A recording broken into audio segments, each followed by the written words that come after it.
Bismillahirrahmanirrahim. Қазақша, арабша Құран хатым оқу. Ан-Ниса сүресі 100-ші аят. Кімде-кім Алла жолында хижрет етіп қоныс аударса, жер бетінде көптеген қоныс тебір берекелі тұрақ тауып, молшылыққа кенеледі. Ал кімде-кім Аллаға және Расулына қауышу, яғни олардың разылығына бөлену ниетімен қоныс аудару үшін дінсіздер жайлаған жердегі үй-жайын тастап жолға шығып, жол-жөнекей ажалы жетіп өлсе, шүбәсіз оның сауабын бір Алланың өзі береді. Алла ғафур, құлдары қанша жерден ауыр күнәға батса да, тәубелеріне келген жағдайда өте кешірімді, рахим, әсіресе өзіне мойынсұнғыш мүмін құлдарына ерекше мейірімді. Аузубиллахи-минаш-шайтанир-ражим. Бисмиллахир-рахманир-рахим. وَمَنْ يُهَاجِرْ فِي سَبِيلِ اللَّهِ يَجِدْ فِي الْأَرْضِ مُرَاغَمًا كَثِيرًا وَسَعَةً ومن يخرج من بيته مهاجرا إلى الله ورسوله ثم يدركه الموت فقد وقع أجره على الله وكان الله غفورا رحيما. Мүміндер, сапарға әсіресе жорыққа шығып еңку жер шалғандарыңда күпірлік қылғандардың қастық істеуінен, тұтқиылдан шабуыл жасауынан қорықсаңдар, намазды қысқартып оқығандарың үшін күнә арқаламайсыңдар. Шүбәсіз кәпірлер сендерге анық дұшпан, сондықтан сендерге ойламаған жерден қастық істеуі бек мүмкін. وَإِذَا ضَرَبْتُمْ فِي الْأَرْضِ فَلَيْسَ عَلَيْكُمْ جناح أن تقصروا من الصلاة إن خفتم أن يفتنكم الذين كفروا إن الكافرين كانوا لكم عدوا مبينا.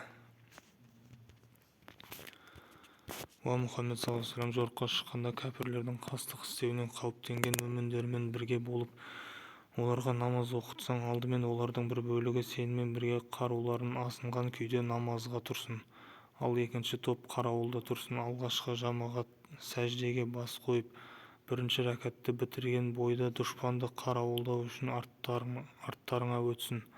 Содан кейін намаз оқымаған екінші топ келіп сенімен бірге намазға тұрсын. Олар да сақтық қылып қаруларын тастамасын, өйткені кәпірлер сендерді қару-жарақсыз һәм сауыт-саймансыз болған күйде бас салып бірдемде жойып жіберуді көксейді. Ал егер жауын-шашынның кесірінен әуре-сараңға түсетін болсаңдар, немесе сырқаттанып қалсаңдар, намазға тұрғанда қару-жарақтарыңды жерге қойғандарың үшін күнә арқаламайсыңдар. Сонда да сауысқандай сақ болыңдар, шүбәсіз Алла кәпірлерді қор қылатын азап әзірлеп қойды. وَإِذَا كُنْتَ فِيهِمْ فَأَقَمْتَ لَهُمُ الصَّلَاةَ فَلْتَقُمْ طَائِفَةٌ مِّنْهُمْ مَعَكَ وَلْيَأْخُذُوا أَسْلِحَتَهُمْ فَإِذَا سَجَدُوا فَلْيَكُونُوا مِنْ وَرَائِكُمْ وَلْتَأْتِ طَائِفَةٌ أُخْرَى لَمْ يُصَلُّوا فَلْيُصَلُّوا مَعَكَ وَلْيَأْخُذُوا خِزْرَهُمْ وَأَسْلِحَتَهُمْ وَدَّ الَّذِينَ كَفَرُوا لَوْ تَغْفُلُونَ عَنْ أَسْلِحَتِكُمْ وَأَمْتِعَتِكُمْ فَيَمِيلُونَ عَلَيْكُمْ مَيْلَةً وَاحِدَةً وَلَا جُنَاحَ عَلَيْكُمْ إِنْ كَانَ بِكُمْ أَذًى مِّن مَطَرٍ أَوْ كُنْتُمْ مَرْضَىٰ أَنْ تَضَعُوا أَسْلِحَتَكُمْ وَخُذُوا خِزْرَكُمْ إِنَّ اللَّهَ أَعَدَّ لِلْكَافِرِينَ عَذَابًا مُهِينًا. Намазды өтегеннен кейін түрегеп тұрып отырып, немесе бір бүйірлеп жамбастап жатып, тіпті соғыс жағдайында болса да Алланы еске алыңдар. Жорық тамамдалып немесе үрейлерің сейіліп қауіпсіз жағдайда болғандарыңда намазды кемеліне жеткізіп үзбей әрі уақытылы оқыңдар. Шүбәсіз намаз мүміндерге белгілі уақыттарда, яғни әр намаз өз уақытында өтелсін деп парыз етілді.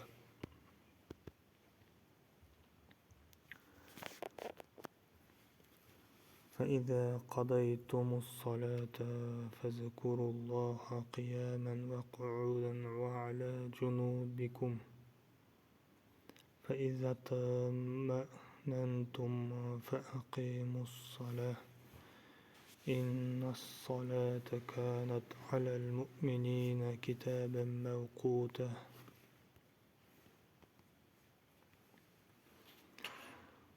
Өздерімен соғысып жатқан дұшпан қауымның ізіне түсіп, оларды тықсыруға келгенде бір сәтке де босаңсымаңдар.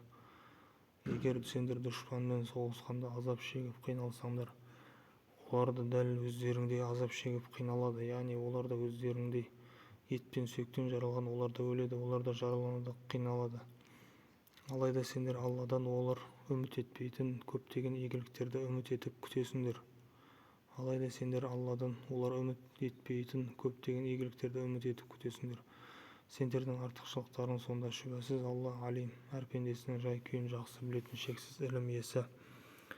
Хаким, әр ісі мен әрбір үкімінде талай хикмет болған асқан даналық иесі.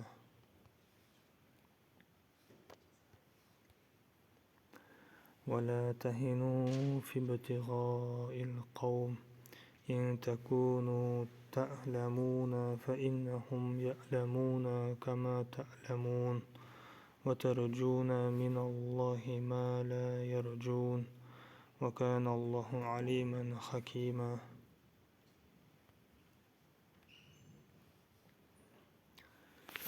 Уа Мұхаммед саллаллаху алейхи уассалам, біз саған осынау кітапта адамдар арасында Алланың өзіңе нұсқап көрсеткенінде үкім жүргізіп, билік айтуың үшін титтейді күмәнға жол бермейтін ақиқаттың нақ өзі етіп түсірдік.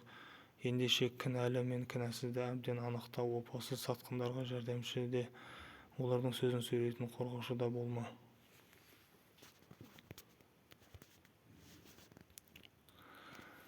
إنا أنزلنا إليك الكتاب بالحق لتحكم بين الناس بما أراك الله ولا تكن للخائنين خصيما.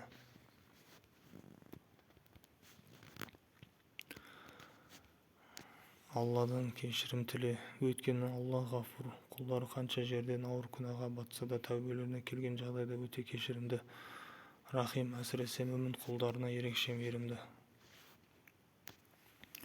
Вастағфириллаха инналлаха кана ғафурар рахима.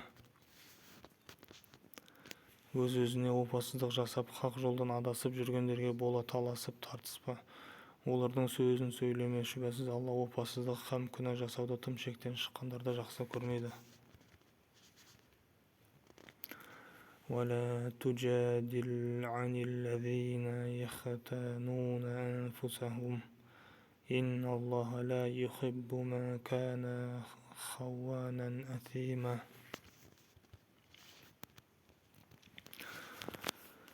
Олар істеген опасыздықтары мен күнәлары елден адамдардан жасыруға тырысады да, Алланың соның бәрін көріп тұрған мүлдем ескермейді.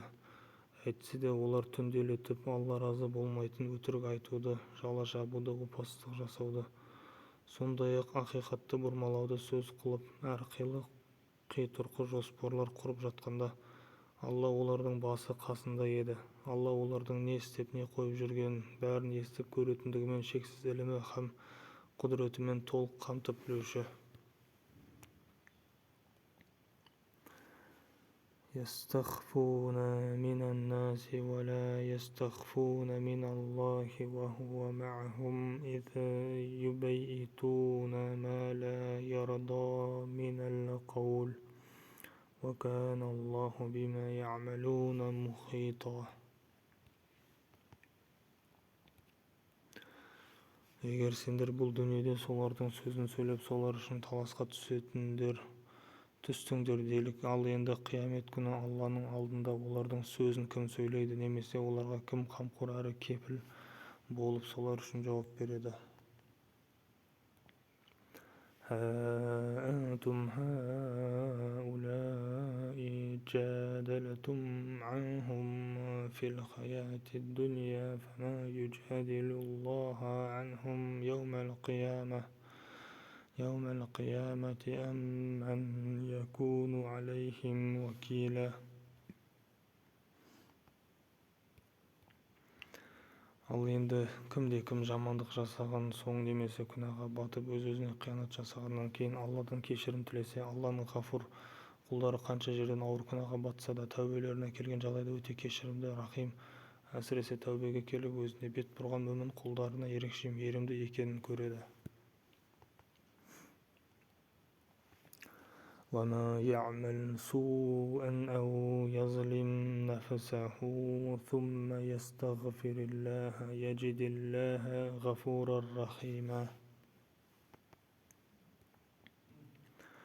Ал кімде-кім жамандық жасағаннан кейін тәубе етпей сол күйі күнә арқаласа, шүбәсіз сол күнәні өз зиянына арқалаған болады.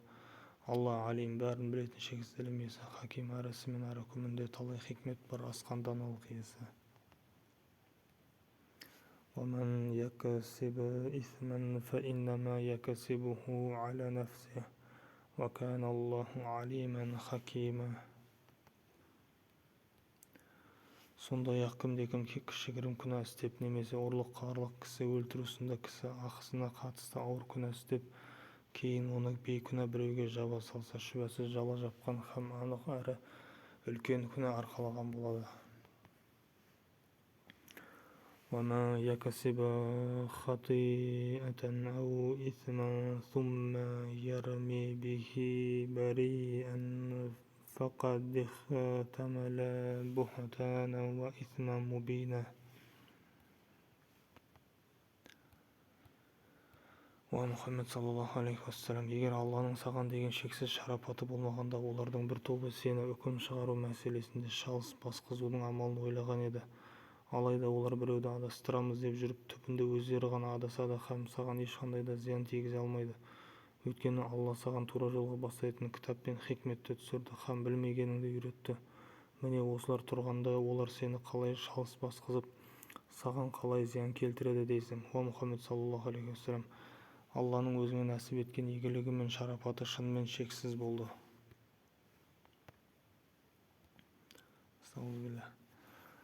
وَلَوْلَا فَضْلُ اللَّهِ عَلَيْكَ وَرَحْمَتُهُ لَهَمَّتْ طَائِفَةٌ مِّنْهُمْ أَن يُضِلُّوكَ وَمَا يُضِلُّونَ إِلَّا أَنفُسَهُمْ وَمَا يَضُرُّونَكَ مِنْ شَيْءٍ وَأَنزَلَ اللَّهُ عَلَيْكَ الْكِتَابَ وَالْحِكْمَةَ وَعَلَّمَكَ مَا لَمْ تَكُنْ تَعْلَمُ وَكَانَ فَضْلُ اللَّهِ عَلَيْكَ عَظِيمًا.